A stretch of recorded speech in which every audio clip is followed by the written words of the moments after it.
Je m'appelle Paul Béré, je suis jésuite, originaire du Burkina Faso, en mission ici à l'Institut de théologie de la Compagnie de Jésus.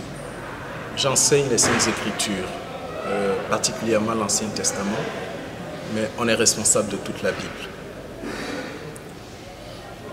Oui, la question c'est qu'est-ce que vous attendez par toute autorité vient de Dieu?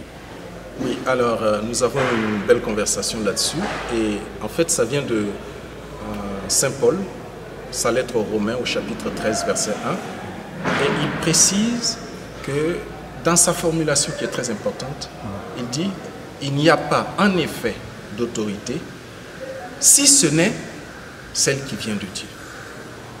On dit toute autorité vient de Dieu, mais ce n'est pas ce que Paul a dit. Il n'y a pas en effet d'autorité si ce n'est celle qui vient de Dieu. Autrement, et d'abord, je vous précise que c'est ce qu'on appelle en exégèse crux interpretum, c'est-à-dire c'est un point difficile au niveau de l'interprétation. Ça veut dire faites attention quand vous voulez interpréter cela. Alors, je fais remarquer la formulation négative qu'il faut, par syntaxe, donc il faut analyser de très près. 2. Le terme utilisé c'est exousia, donc ça veut dire quoi? C'est l'autorité, ce n'est pas le pouvoir. Et troisièmement, je dis, il faut comprendre Saint Paul dans son contexte historique. Et de quoi voulait-il parler?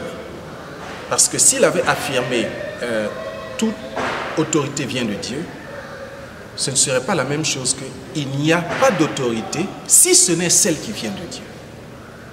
Pourquoi aujourd'hui nous pouvons parler de l'objection de conscience? C'est précisément parce qu'il y a des moments où quelqu'un a le pouvoir mais n'a pas l'autorité.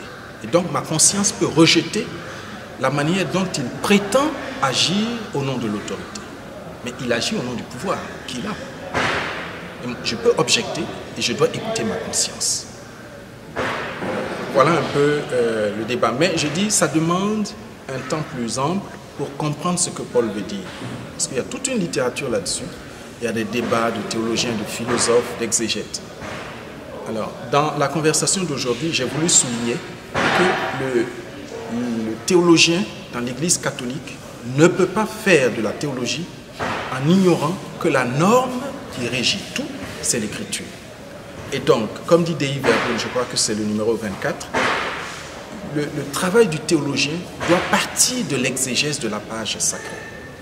Parce que c'est l'exégèse de la page sacrée qui est comme l'âme de la théologie. Alors, on ne peut pas dire ce qu'on veut. On ne peut pas être en antithèse par rapport à la parole de Dieu. Parce que c'est la norme qui régit tout. Merci et qui n'est régie par rien d'autre. Merci beaucoup, Père. Merci. Merci. Merci.